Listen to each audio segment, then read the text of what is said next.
Well, welcome to Ozarks Tonight. I'm Brian Calfano, and I have a chance to interview one of my favorite colleagues here at the station. It's Melanie Chapman. It's good to see you. Good to see you, Brian. I have to say, we had a little fun yesterday, a little joke. You were talking about dialysis. Yes. And I thought you were on dialysis. Yes. And that's not the case, folks. No. You had just finished, last night, a little mini-series on the issue dealing with organ donation, but kidneys more specifically. Tell us about that.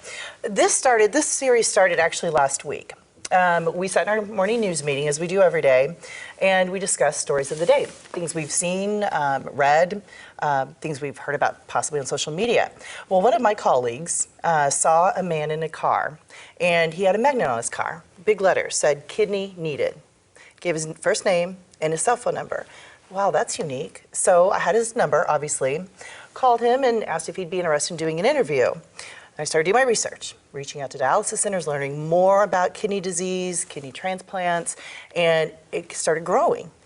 Next thing I know, 2 days later, the Trump administration signs an executive order You got a lot of pull, apparently. I mean, heck. To transform kidney care and increase transplants. And it just kept, the story kept growing, and it was timely.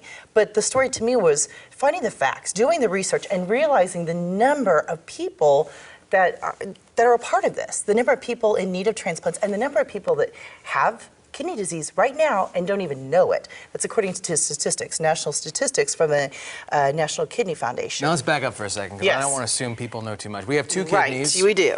Most people have two kidneys. Yes. You only need one. Right. So the whole notion is that you could donate a kidney to someone in need if you're a match and whatever, or you just decide you want to you can put it in a kind of like a storage place somewhere too? Is that? Yeah, these are things I didn't know either. I mean, I knew we had two kidneys. I know you have one.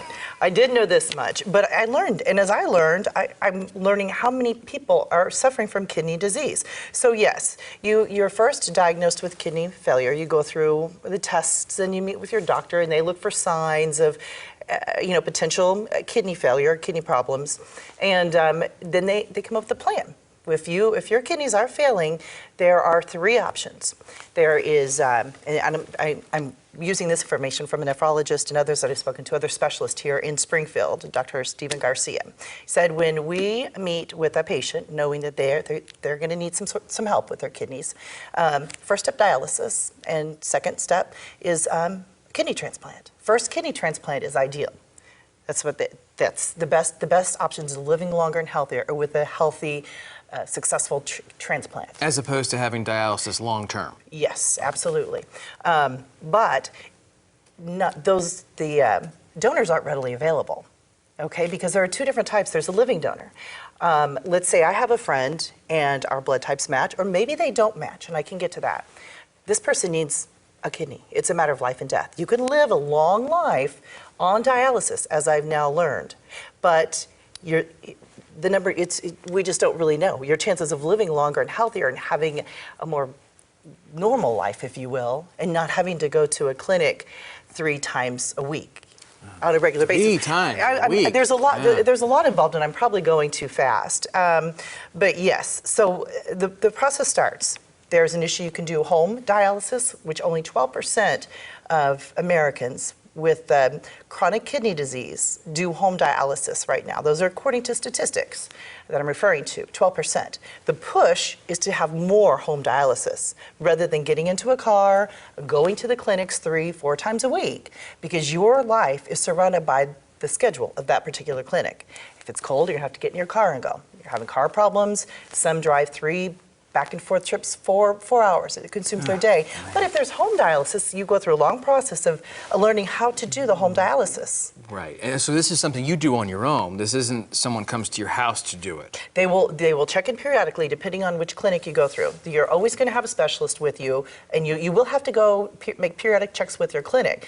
But yes, you're well educated on how the process works, that particular machine, and how to use it. And dialysis is just filtering through the impurities that your body would do regularly if you had healthy functioning organs. Exactly. Okay. And this way, according to Dr. Garcia and other experts that I've spoken to over the past few days, over a week now, it's actually healthier to do it from your home. because you can have a normal life. You can be productive. And it's hard for someone on dialysis. Your schedule is surrounded by the clinic schedule. So to maintain a job, if you're driving 4 hours, 2 hours, back and forth in the middle of the day, it's very difficult. But if you do kidney dialysis from home, you can do the dialysis overnight, as I've been told. You can rest and you can sleep and you can get up and have another, you can have a work schedule. You can have a normal day.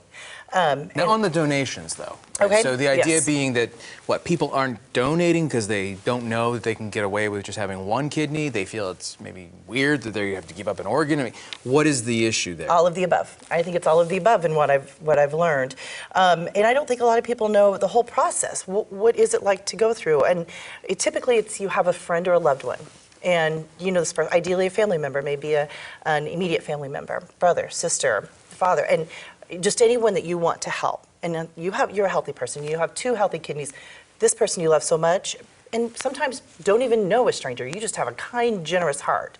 And you want to help this person because you see that the desperation of that person. Those donors are needed. And one of the gentlemen I talked to, he's from Springfield, or from the Ozark area. He donated a kidney. He's a preacher. He's 57 years old. And his nephew by marriage was diagnosed with an autoimmune disease 14 years ago. And his kidney started failing. And he was desperate. He was dying. And Steve is his name, Steve Blackshear. He said, I have a healthy kidney. And I have a kidney, I can save this man's life. And currently, right now in the United States, there are 100,000 people on that waiting list. And the percentages of those that won't get a kidney are high. And it's high blood pressure and diabetes. 1 in 7 American adults, those are the 2 main causes of CKD. 2 main causes, and that number, 37 million Americans, according to these statistics, have it and don't know it yet. But back on the positive note, there are progressive things happening, there are good things happening, and you no longer have to have a blood match. That's the thing, you don't have to have a blood match. There's a sharing program. Let's say John needs a kidney. I have a healthy kidney, but our antibodies, we don't match. Our blood type doesn't match, but I can donate to a sharing program. And they can figure all this out. They can figure out, but then somebody else is going to get my kidney that I wanted for John. Right. Then that person that gets my kidney is going to have a family member, a loved one, a stranger that's going to donate. So it's like a crisscross of donations. And saving ourselves, folks. Yes. When you think about it. Melanie, good stuff Yes. as usual. Thank you very much, Brian, and thank you for having me. And I hope I helped somebody and someone. And I'll follow this, though. I hope to follow up on those that I interviewed and see more people coming forward. And you can always sign the back of your card. You can always sign. Looking forward to it. Melanie, thanks a lot. You bet, Brian. Thank you. We'll be back after this.